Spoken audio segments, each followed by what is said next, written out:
বলেছে নদী নাকি হারিয়ে গেছে। আমি তো অবাক। কেন অবাক আপনি? আসে দেখি নদী হেরে গেছে। নদী হারিয়ে গেছে? নদী নাই আর। তাহলে এগুলো কি? এটা শুধু চর আর চর।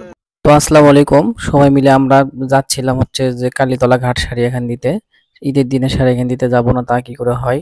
তো সারিয়াখান দিতে যাচ্ছিলাম মোটরসাইকেলে, আর এখানে দেখেন ছেলেগুলো ডিজে গান বাজাচ্ছিল। ডিজে গানের মিউজিকটা অ্যাড করি নাই, কারণ এখানে ব্যাকগ্রাউন্ড মিউজিক অনেক সময় ইস্যু আসতে পারে, তাই আর কি। দেখেন কি সুন্দর নাচ দিচ্ছে, এরা ক্যামেরা দেখে কারণ সেই নাচ। তো একটা জিনিস অবাক হয়ে যায়, ছেলেদের মাঝে একটা মেয়ে কেন, আসলে বোরকা পরা একটা মেয়ে দেখলাম। আসলে আসলে উনি আসলে কি মেয়ে নাকি বুঝতে পারলাম না। এতগুলো ছেলের মধ্যে একটা মেয়ে যে হারে নাচতেছে, আমি তো ভয়ই পেয়ে গেছি। আসলে কেউ দেখেন বোরকা পরা একটা মেয়ে দেখা যাচ্ছে, একটু পরে দেখতে পারবে দেখেন বোরকা পরা মেয়ে সেই রকম একটা বোরকা পরে আসছে। কারণ এটা কি তাদের বান্ধবী নাকি আসলে ছেলে মানুষকেই বোরকা পরাইছে, এটা একটা ভাবার একটা বিষয়। এটা কেন ভাবার বিষয় আমরা জানি না। আমরা গেছিলাম কালীতলা ঘাটে, কিন্তু কালীতলা ঘাটে যে এত জ্যাম, এত ভিড়, 1 ঘন্টা জ্যামে থাকার পরে রাগ করে সন্ধ্যা লেগে গেছে। এখন কি করব, এত জ্যামের পরে আমরা ঠিক মতো থাকতে পারিনি। পরে শেষমেশ আসছি হচ্ছে প্রেম যমুনার ঘাটে। তো প্রেম যমুনার ভুল করছি, আমরা যদি আগেই প্রেম যমুনার ঘাটে আসতাম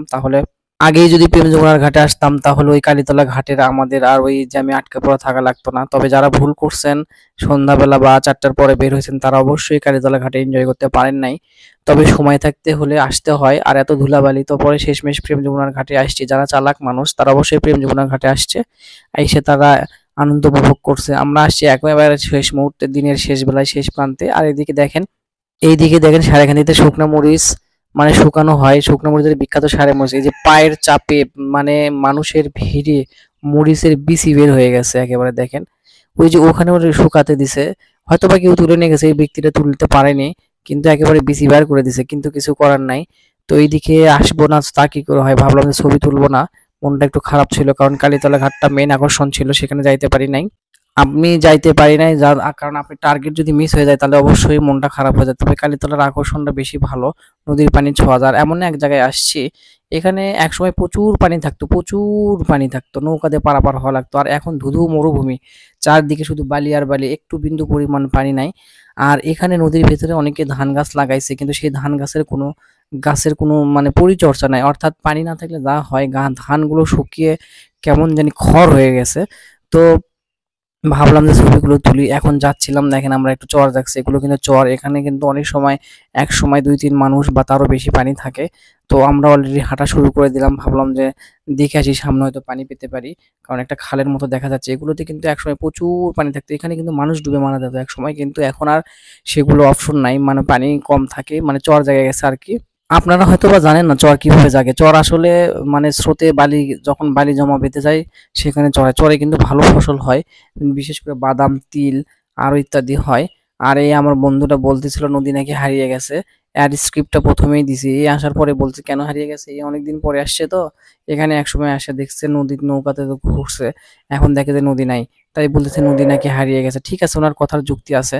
তো ভাবলাম যে আর একটু সামনে যায়, একটা গর্ত দেখতে পাচ্ছেন, ওই যে একটু গর্ত দেখা যাচ্ছে, মনে হয় যে পানি আছে, থাকতে পারে যেহেতু নদীর খাল। তো আমরা ভাবছি নদীর খাল, তারপরে হয়তো বা ওই পাশে আরো চর থাকছে। তারপরে দেখেন ছোট বাচ্চারা কি আনন্দ করতেছে, ওরা একবার উপরে উঠে চলে গেছে। এইগুলো একসময় কিন্তু গহীন নদী ছিল, গহীন গর্ত ছিল। আমার বন্ধুটাও চলে গেছে, দেখেন ও একদম উপরে চলে গেছে, বলতেছে আমি অনেক উঁচুতে উঠতে গেছি। ছোট বাচ্চারা দেখেন উঠছে, ঈদের আনন্দ আসলে এভাবেই সময় কাটায়। এই যে এই গর্তগুলোতে দেখেন একসময় পানি ছিল, এখন পানি নাই, দেখেন শুধু নৌকা আছে। এই যে ধান গাছের কথা বলছিলাম, ধান গাছগুলো কেমন জানি শুকে কাঠ হয়ে গেছে আসলে, পানি না থাকলে যা হয়। তো নৌকাগুলো এখানে রাখছে, জানি না নৌকাগুলো কবে শেষ হবে। তো ভাবলাম একটু সেলফি তুলি, ছোট মোটো একটু সেলফিও তুলছিলাম। তো এখানে সেলফি তোলার একটা কারণ হলো সন্ধ্যাবেলায় প্রান্ত দেখেন কি ফিলিংস।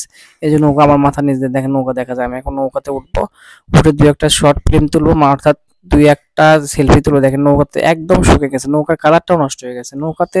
নদীতে পানি না থাকলে একেবারে হার্ড হয়ে যায়, শক্ত হয়ে যায়। দেখেন নৌকাটাও প্রায় নষ্টর পথে হয়ে গেছে, কারণ পানি থাকে। নৌকার মনে হয় মেন প্রাণ মনে হয় পানি অথবা নদী, তাছাড়া কিন্তু নৌকা টিকে থাকা যায় না, নৌকা টিকেও থাকতে পারবে না, কারণ নৌকা একসময় নষ্ট হয়ে যাবে। দেখেন সন্ধ্যা লেগে গেছে অলরেডি, পিছন দিকে সন্ধ্যা দেখা যাচ্ছে। একটু পরে আমরা এখানে সূর্য দেখতে পাচ্ছি, ঈদের চাঁদ, মানে আমরা আগের দিন দেখতে পারি নাই, তো আজকে দেখছি। আসসালামু আলাইকুম, সবাই ভালো থাকবেন ইনশাআল্লাহ।